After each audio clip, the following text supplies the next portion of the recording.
Hello, magandang umaga, tanghali, hapon, gabi sa water elements na Cancer, Scorpio, Pisces. Lola Baby nagpapakilala ha. Bigyan ko kayo ng timeless reading. Ito po is general, hindi po ito personal. Okay? So tingnan natin saan sitwasyon, area sa buhay ninyo. Dadalhin tayo ng inyong tarot cards. Yan the energy. So meron dito tinatawag na the five of swords. Okay? So ang nakikita ko dito is about your work, okay? Or a love relationship, yan or friends, yan lang ang nakikita ko. The energy, okay? There's something to do about group of people, okay? Yan. So nakikita ko sa inyo for the moment is naroon kayo sa tinatawag na group of people. Okay? Maybe you're a member of a tinatawag a band, a club, di ba? So narito yung tinatawag na the eight of swords. Yan from the five of swords to the eight of swords. Yan. So it's about it has something to do about communication, publishing, works, 'di ba? Ano pa? Actions, 'di ba? So it has something to do about promoting. Maybe you are promoting something or you are working with a group of people. Maybe you're a blogger or maybe it has something to do about investment. Okay? Maaring dito naka-join ng inyong it's like ang nakikita ko for some of you here is very very active kayo, okay? When it comes to group of people. Okay? Because yan ang tinatawag energy ng mga tao. Okay? So tinatawag the five of swords to the eight of swords. Okay, so nakikita ko dito is very very harmonized. It's like tinatawag they are your group, they are your tribes, di ba? So nakikita dito, it's like meron ditong activities. What's going on? Okay, what's going on is has it something to do about celebration, meeting up? Okay, yan kasi narito it's like there is a partnership, meeting up, okay? Tinatawag connection, okay? So that's the energy na nakikita ko for some of you. So narito yung tinatawag the Ace of Cups. Yan sandalit aking anot para makita dahil yan okay? So narito ang the Ace of Cups. It's more about partnering, okay, a starting of a new relationship, okay? So whatever is that, meron dito yung tinatawag na harmony, okay? Let's say sabihin na natin with friends, with a group of friends, siblings, at home, family. Yeah, now whatever is this, it's more about tinatawag na unity, bonding. Okay, it's like tinatawag nagtitipon-tipon. Yan maraming, ito puro energy ng mga tao ang nakikita ko. Okay? So it's like there is a happening. Yan happening going on, celebration going on. Okay? So narito yung tinatawag na the four of wands. Yan. So it's more about nakikita ko dito it's like magkakaisa. Okay, magkakaisa yung inyong tinatawag energy, vibes. Di ba? Yan maganda po maganda ang vibes ninyo. Yan. Especially with other people. Yan So titingnan natin because it's only an energy. Yan okay. So sandali lang. Yan. So it's like meron dito nagmamaterialize. Okay, it's like siguro nagbubuo kayo ng banda, nagbubuo kayo ng isang group, 'di ba? Okay, a band. 'Yun ang nakikita ko. There is a festivities celebration, 'di ba? Okay? So nakikita ko din dito, it's like tinatawag na partnership. Yan okay. So sandali lang para magkasya. Yan okay. So tingnan natin okay. So, meron ditong tinatawag na the Nine of Cups. Yan, okay? So, whatever is this, it's like tinatawag na meron ditong, tayo mo na dahil it's about emotions ang nakikita ko, okay? So, ibig sabihin nito is, it's like naghihintay ito. May hinihintay itong tinatawag na tao, okay? May hinihintay siya. Sandali Dahil it's like tinatawag single.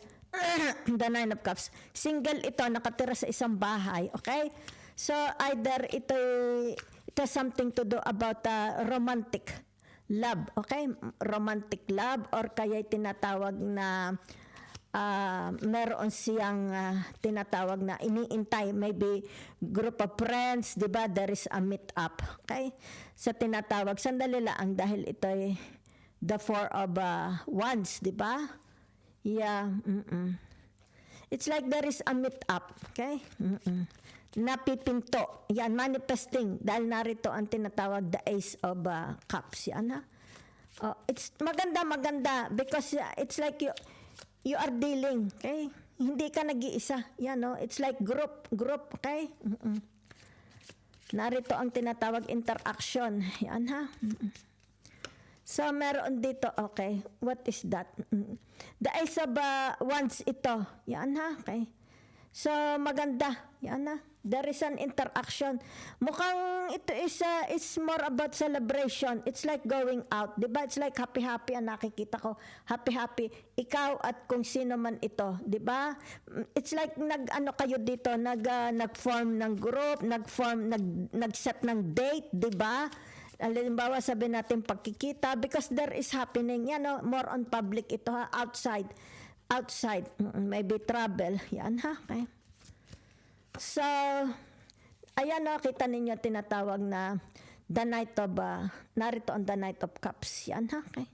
So, there is an action. Yan ha, okay. It's more about people na nakikita ko. Ito baga has something to do about love romance, okay? Or yung tinatawag family affair or friends with friends, okay? Affair ng mga magkakaibigan, group of people. Yun lang ang nakikita ko, okay? So for some of you, whatever is this, wala pa ha. It's like there is still no action. Dahil lumabas dito ang tinatawag na the sun. Okay, the sun. So you are waiting. Whatever is this, it's like tinatawag na meron dito. Okay, dahil narito ang significators. Significators ninyo na the Ace of Cups. Okay, at saka the Two of Cups. So it's more about tinatawag na it's like kapartner, 'di ba? It's like tinatawag ang isa pag nilagyan ng isa couple, okay? It's like a couple. So may hinihintay, 'di ba? Maaring ito yung tinatawag na love romance, okay? Hinihintay, maaring merong dadating. Maaring ito yung tinatawag magme-meeting na ito person to person. Pero nakikita dito paghintay, naghihintay pa siya, ha? Okay? So it's like ito'y galing abroad, okay? From abroad foreigner ito. Yan ha. So it's like tinatawag dito, this person is talagang single ito ha, okay? Dahil puti ang kabayo niya, okay? So ibig sabihin nito, yung tinatawag na the tree of sandali, ano ga ito? Sandali. Okay. Hindi, ito yung tinatawag na major arcana, okay? So the Empress, yan. Ibig sabihin nito, yung tinatawag wala pa, okay? The Empress, wala pa yung kanyang hinihintay. So ang nakikita ko dito yung love romance, ha? Wala pa, yan o, kumbaga naghihintay pa, yan o, okay, nakatalikod pa. Nakikita mo ulo, nakikita mo ano. It's like yan, no? Kita mo kaya may ibon. Naghihintay pa ito ng communication. Yan, no? Siguro ito arriving. Arriving ito, ha? Yan. Ito, dito sa tinatawag the Knight of Cups. Yan, ha? Okay. Hinihintay pa.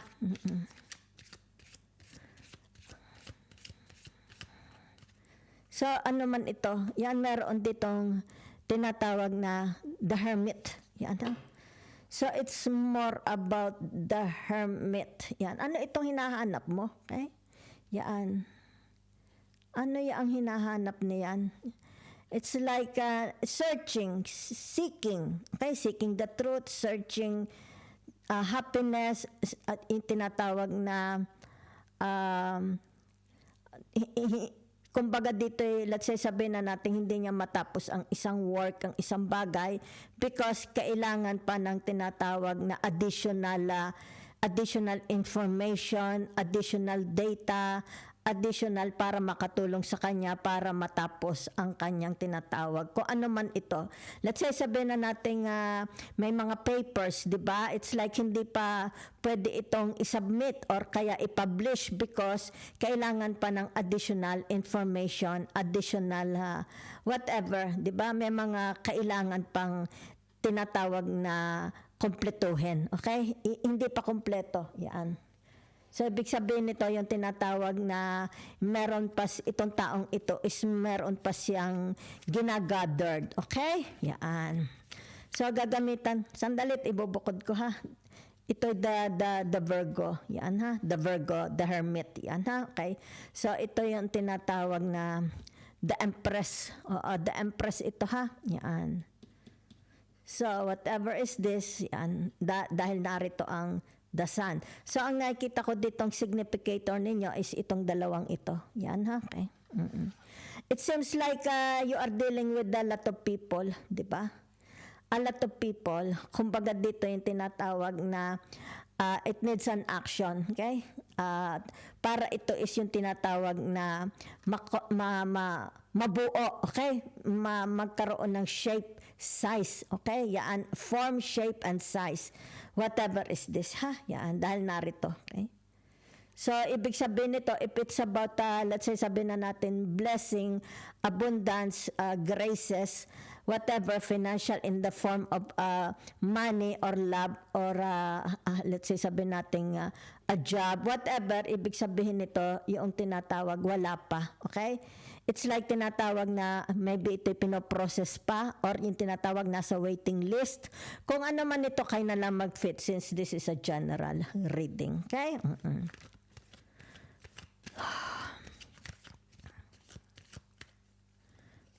Yan. So it's like dito nakikita yung tinatawag na pag-uusap pa. Ha? Okay? It's like a higher learning. It's more about tinatawag na bukas. It's like open for many options, open for let's say sabihin natin pang malawakang pag-uusap yan dito lang nakikita, okay?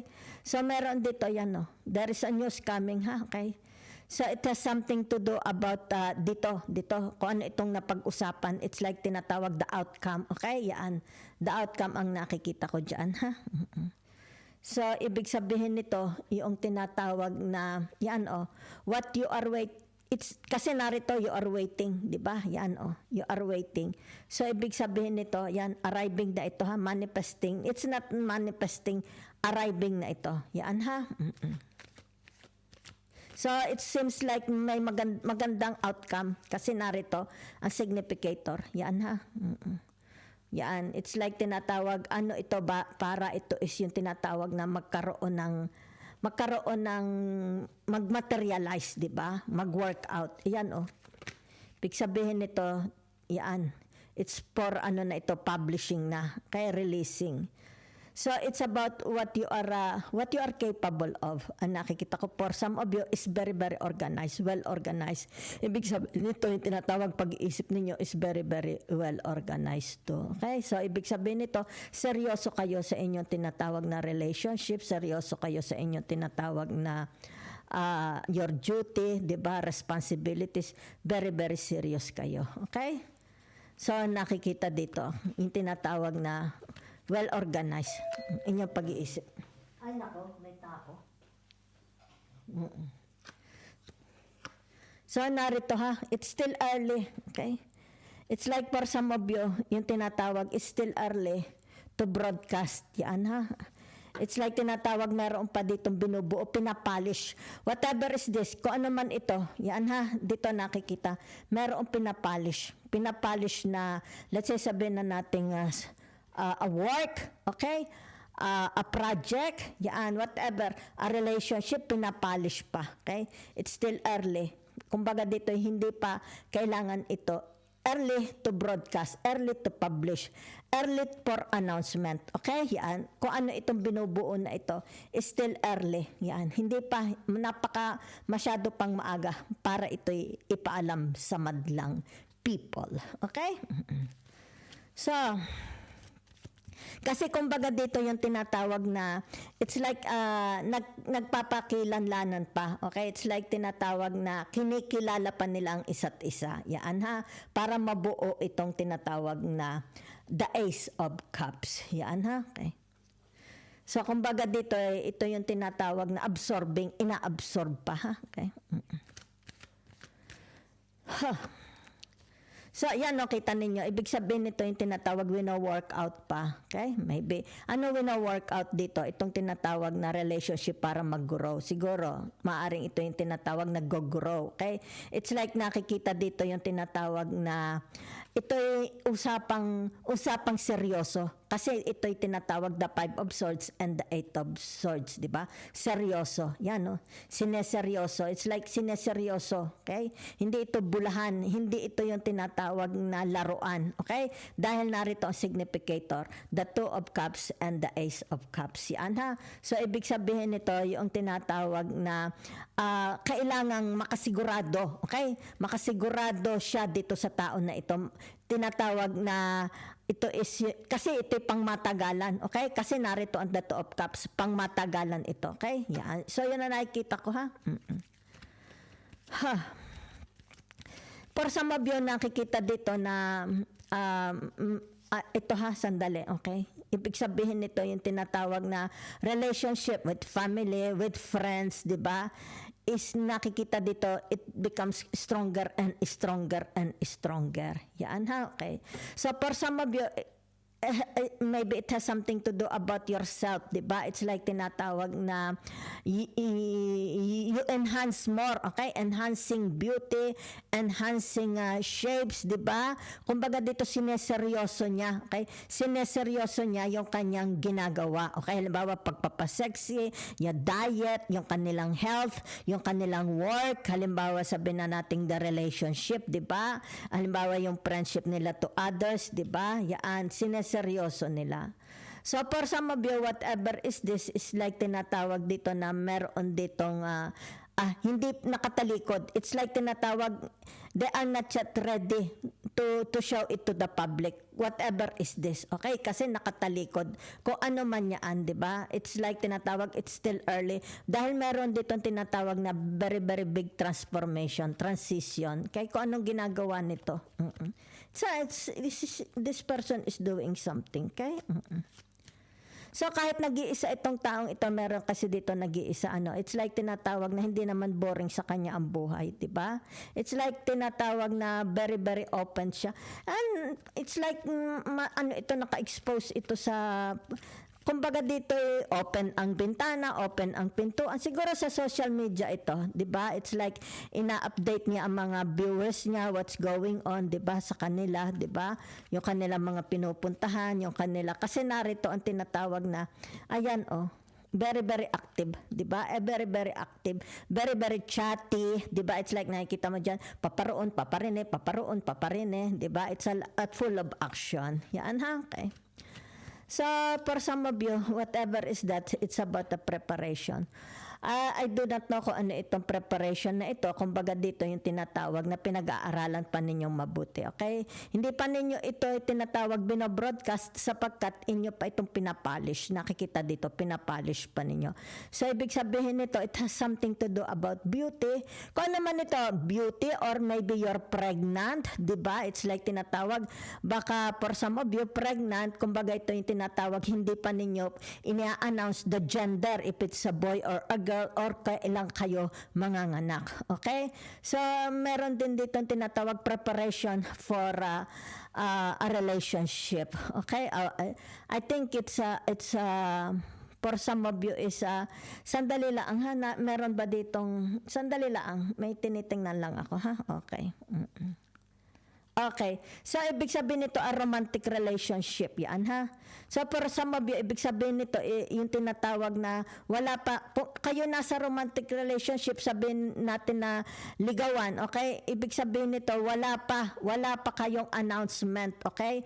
Kung ito'y matutuloy sa tinatawag na magsasama kayo, okay? Kung ito'y magwa-workout, okay? So, yan na nakikita ko for some of you. So, ibig sabihin nito, yung tinatawag, you still keep it to yourself. itself, di ba? Yan. Kung ito yung tinatawag na romance, love romance, yan. Kumbaga dito, very, very secretive for some of you. Nakikita ko dito, hindi nyo binobroadcast. It's like sabihin na natin merong spark, di ba? Meron, it's like preparation na, okay? Yan yung tinatawag na submitting their sinasubmit na nila sarili nila doon sa kapartner, but ibig sabihin nito very very secretive, hindi, ayaw pa nila itong i-broadcast, di ba? Yan kasi kumbaga dito yung tinatawag, gusto pa nilang masigurado, okay? Yan, perfect. Ibig sabihin nito, baka ito yung magkaiwanan laang, di ba? Kung kaya dito kahiya-hiya dahil meron ditong involved na maraming tao, so they are working it out, okay? So naghihintay pa. Thank you very much.